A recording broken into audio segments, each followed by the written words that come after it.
149 বছর পর 149 হিজরিতে আব্বাসী খলিফা বাদশাহ হারুনুর রশিদের জন্ম হয়। এই বাদশাহ হারুনুর রশিদ অত্যন্ত দানশীল একজন বাদশাহ ছিলেন। এই হারুনুর রশিদ তিনি যখন তার দরবারে যান, সেই দরবারে যাওয়ার সময় একটা রাস্তা অতিক্রম করতে হয়।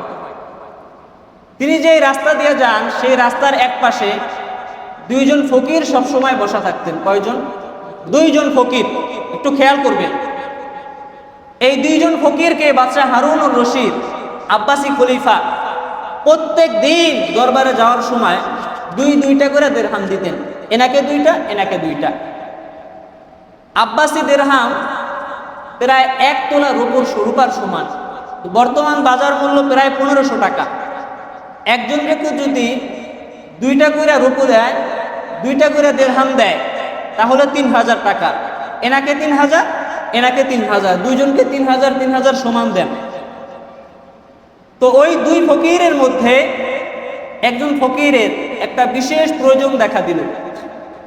ওই ফকির চিন্তা করছে, বাদশাহ তো অনেক ভালো মানুষ, দানশীল মানুষ, আমাকে তো প্রত্যেক দিনেই 3000 করে টাকা দেয়, আমি যাই দি বাদশার কাছে গিয়ে আরেকটু বেশি আনতে পারে কিনা আমার জরুরত পূরণ করার জন্য। এই চিন্তা কইরা ফকির বাদশাহ হারুনুর রশিদের প্রাসাদের দিকে রওনা দিছে। প্রাসাদে যখন গেছেন, প্রাসাদের যে গেট ম্যানেজার একে জিজ্ঞেস করছে, দারোয়ান ভাই, বাদশাহ কি আছেন? বলতেছে যে বাদশাহ তো প্রাসাদে নাই, তিনি এখন মসজিদে নামাজ পড়তে গেছেন।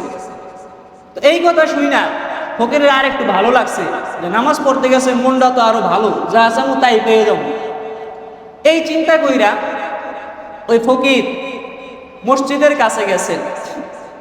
মসজিদের ভিতরে এরকম ভাবে উকি দিছেন, উকি দিয়ে দেখতেছেন যে মসজিদের ভিতরে কোনো মানুষ নাই, শুধু একা বাদশাহ এক কোনায় বৈশা বৈশা 2 হাত তুইলা অঝরে কান্না করতেছে আর আল্লাহ তাআলার কাছে এই উম্মতের জন্য, তার রাজত্বের জন্য, সকলের জন্য দোয়া করতেছেন আর বিভিন্ন হাজত আল্লাহর কাছে বলতেছেন, আমার এইটা দরকার, ওইটা দরকার, এরকম ভাবে বলতেছেন। ফকির চিন্তা করছে, আরে আমি তো একা দিয়া ভিক্ষা চাই মানুষের কাছে, তো বাদশা তো দেখি আমার থেকেও বড় ফকির, কারণ সেদিন ভিক্ষা করে 2 হাত দিয়া। কয় হাত দিয়া?